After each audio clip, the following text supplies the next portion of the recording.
நாம் எவரும் தலையை தாழ்த்தி ஜெபிப்போம். கிருபையும் இரக்கமுள்ள நல்ல பிதாவே, இந்த ஆசீர்வதிக்கப்பட்டதான இந்த புதிய வெள்ளிக்காய் நன்றியோடு துதிக்கவும் ஸ்தோத்திரிக்கவும் ஆண்டவரே. இந்த 7ஆம் வார்த்தையை ஆசீர்வாதமாக எல்லாருக்கும் புரிந்து கொள்ளும்படியாக அன்போடு கேட்டுக்கிறோம் ஆண்டவரே. இயேசு கிறிஸ்துவின் ஜெபிக்கிறோம் ஜீவனும் நல்ல பிதாவே, ஆமென். யாவரும் அமர்ந்துக்கொள்ளும்.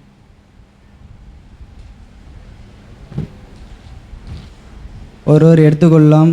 லூக்கா 23ஆம் அதிகாரம் 46ஆம் வசனம்.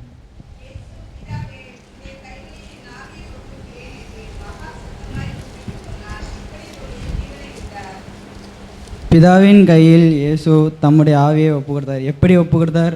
மகா சத்தமாய் ஒப்பு கொடுத்தார். இந்த வார்த்தையை அவர் சொல்லிட்டு அவரோட ஜீவன் விட்டார். இது லூக்கால மட்டும்தான் முழுசாக சொல்லப்பட்டிருக்கு. மற்ற ஒரு 3 சுவிசேஷத்துலேயும் போட்டிருக்கு. மத்தேயு, மார்க்கு, யோவான் இந்த 3 சுவிசேஷத்துலேயும் கொடுத்துருக்கு. மத்தேயு 27:50 எடுத்துக்கலாம். மத்தேயு 27:50.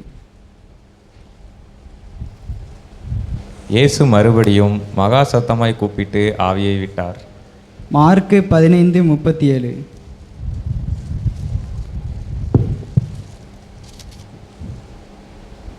இயேசு மகா சத்தமாய் கூப்பிட்டு ஜீவனை விட்டார்.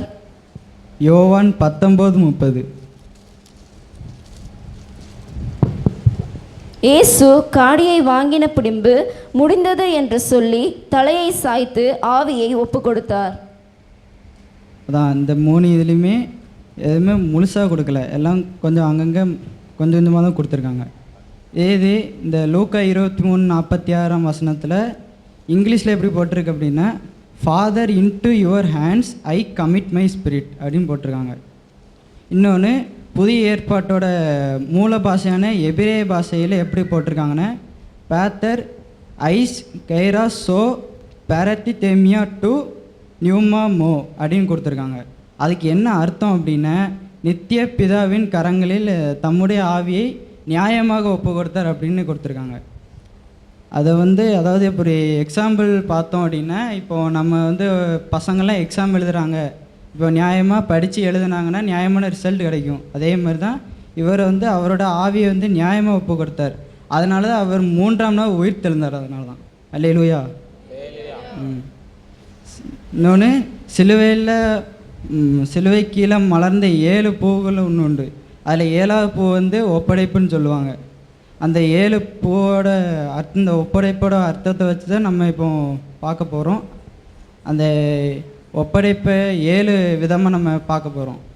அது முதலாவது தீர்க்கதரிசனியை நிறைவேற்றும் ஒப்படைப்பு, பிதாவோட ஐக்கியத்திற்கான ஒரு ஒப்படைப்பு, பிதாவின் ஊழியத்திற்கான ஒரு ஒப்படைப்பு, வெற்றியுள்ள ஒரு ஒப்படைப்பு, மரணத்தை ஜெயிக்கும் ஒப்படைப்பு, புதிய மார்க்கத்திற்கான ஒரு ஒப்படைப்பு, பிதாவின் சித்தத்தை செய்ய ஒப்படைப்பு. இப்போ நம்ம ஒப்படைப்பை பார்ப்போம். தீர்க்கதரிசனி நிறைவேற்றும் ஒப்படைப்பு. யாவும் எடுத்துக்கொள்வோம். மத்தேயு 8:17.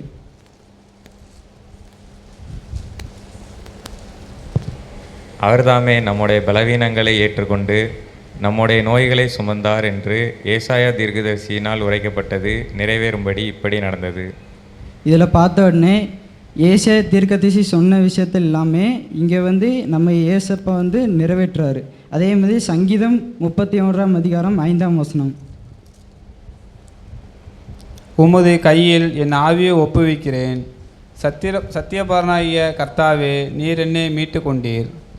இதில் தாவீது மேசியாவுக்காக பாடிய தீர்க்கதரிசனத்தை இங்கே இயேசு நிறைவேற்றார் அப்படின்னு கொடுத்துருக்காங்க.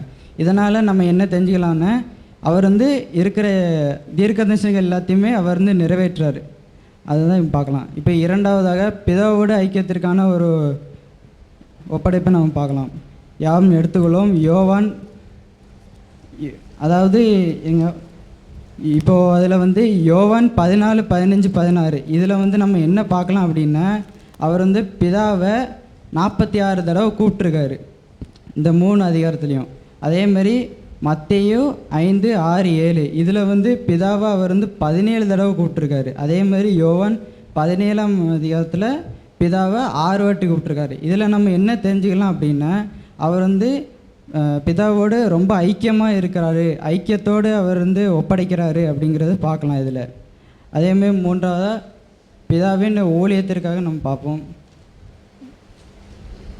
யாரும் எடுத்துக்கொள்வோம். யோவான் 17:4 யாரும் வாசிக்கலாம்.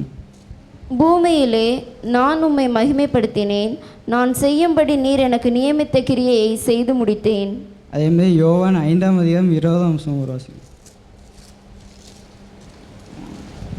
பிதாவானவர் குமாரனிடத்தில் அன்பாயிருந்து தாம் செய்கிறவைகளை எல்லாம் அவருக்கு காண்பிக்கிறார். நீங்கள் ஆச்சரியப்படத்தக்கதாக இவைகளை பார்க்கிலும் பெரிதான கிரியைகளையும் அவருக்கு காண்பிப்பார். அதே 5:36 ஒரு வாசிக்கலாம். யோவானுடைய சாட்சியை பார்க்கிலும் மேன்மையான சாட்சி எனக்கு உண்டு. அது என்னவெனில், நான் நிறைவேற்றும்படிக்கு பிதாவானவர் எனக்கு கற்பித்ததும் நான் செய்து வருகிறதுமான கிரியைகளே பிதா எனக்கு அனுப்பினார் என்று என்னை குறித்து சாட்சி கொடுக்கிறது. அதே போல் எபிரேயர் 12:1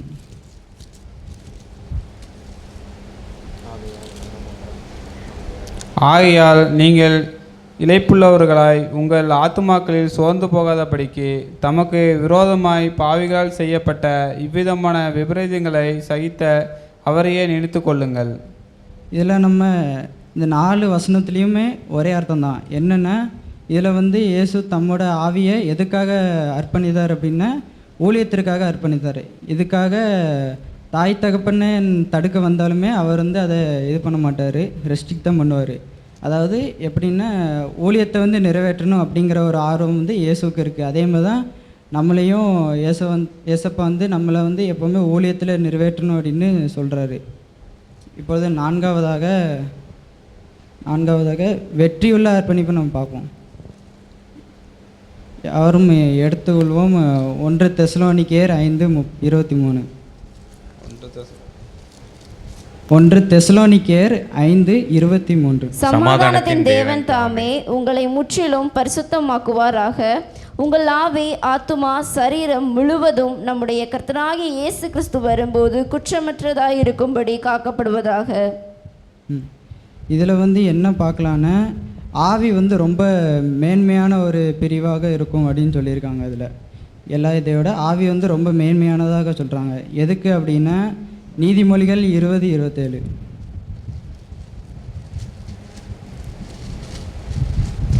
மனுஷனுடைய ஆவி கர்த்தர் தந்த தீபமாய் இருக்கிறது, அது உள்ளத்தில் உள்ளவைகளை எல்லாம் ஆராய்ந்து பார்க்கும்.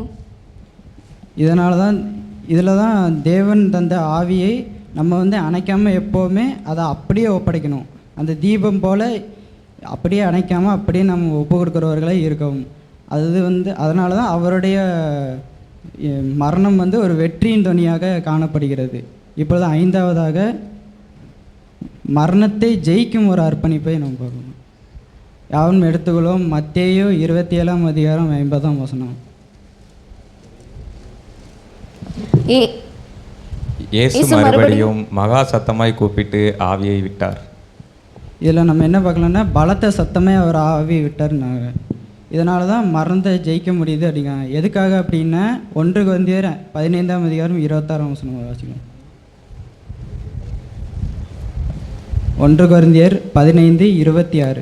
பரிகரிக்கப்படும் கடைசி சத்ரு மரணம். பரிகரிக்கப்பட்ட கடைசி சத்ரு மரணம் அப்படிங்கிறாங்க. அதனால தான் அவர் 7ஆம் வார்த்தையை சொல்லிவிட்டு பலத்த சத்தமே சொல்லிவிட்டு அவர் மரித்தார். அதனால தான் அவர் மறந்து ஜெயிக்கும் ஒரு அர்ப்பணிப்பை கொடுத்தார். 6ஆவதாக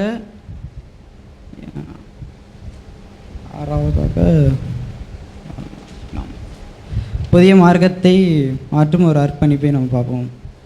யாரும் எடுத்துக்கொள்வோம். மத்தேயு 27:51. மத்தேயு 27:51. அப்பொழுது தேவாலயத்தின் திரைச்சீலை மேல் தொடங்கி கீழ் வரைக்கும் 2ஆக கிழிந்தது, பூமியும் அதிர்ந்தது, கண்மலைகளும் பிளந்தது. இதெல்லாம் நம்ம பார்க்க முடியும். இதெல்லாம் காரியம் நடந்ததுனால இதில் ஒரு புதிய விசுவாச மார்க்கம் இங்கே கிடைச்சிருக்கு. இப்போ வாசிக்கலாம். எபிரேயர் 10ஆம் அதிகாரம் 19ஆம் அதிகாரத்திலேருந்து 19ஆம் வசனத்திலேருந்து 22ஆம் வசனம் வரைக்கும் ஒரு வாசிக்கலாம்.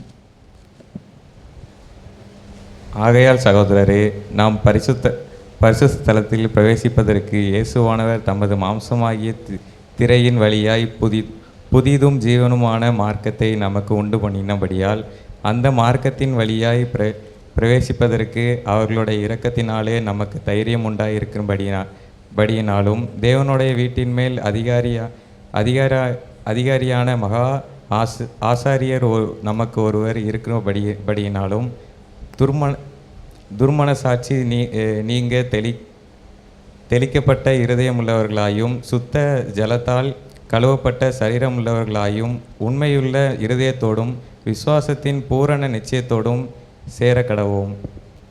இதில் நம்ம என்ன பார்க்க முடியும்னு அப்படின்னா, இருக்கிற ஆசாரிய ஊழியம் எல்லாமே மாற்றப்பட்டது. அதில் வந்து ஆராதனை முறையுமே மாற்றப்பட்டது. அதனால் எல்லாருக்கும் வந்து அதில் உரிமை பாராட்டப்பட்டது. அதான் இங்கே நம்ம பார்க்க முடியும். இப்பொழுது 7வதாக பிதாவின் சித்தத்தின்படி ஒப்படைப்பு பார்க்க போகிறோம். அவர் செய்த 3.5 வருஷ ஊழியத்தில் பிதாவுடைய சித்தத்தின்படி தான் அவர் செய்தார். யாரும் எடுத்துக்கொள்ளும். யோவான் 6ஆம் அதிகாரம் 38ஆம் வசனம். என் சித்தத்தின்படி அல்ல, என்னை அனுப்பினவனுடைய சித்தத்தின்படி செய்யாவே நான் வானத்திலிருந்து இறங்கி வந்தேன். அதான் இதில் வந்து நம்ம என்ன பார்க்க முடியும் அப்படின்னா, அவர் வந்து அவருடைய சித்தத்தின்படி எல்லாமே செய்யலை. அவரை படைத்த பிதாவோட சித்தத்தின்படி தான் செஞ்சார். கர்த்தர் தாம் இந்த வார்த்தையை ஆசீர்வதிப்பதாக. ஆமென்.